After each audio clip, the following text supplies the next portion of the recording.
Drinking Tech in Melrose Park. I'm just going to show you guys really quick how to test gas hoses in the bottle system, make sure you don't have any leaks before you start welding. First thing we're going to do is open up the gas cylinder. Never stand in front of the valves of a gas cylinder when it's about to be open.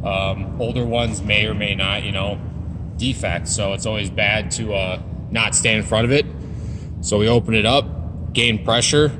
The first thing you're going to check to see if either your gauges are losing any sort of pressure. If these are going down, that means there's a leak somewhere, whether it's off the actual bottle, the machine, and the hose. But right now we're holding pressure, so that means that there's, no leakage. The other way you can do that is by closing the bottle currently, and it holds pressure as well.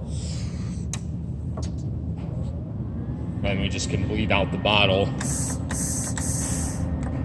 and you're good. That was the basics on making sure you don't have a leak in your bottle system. We'll have a couple more videos here coming soon. Thank you.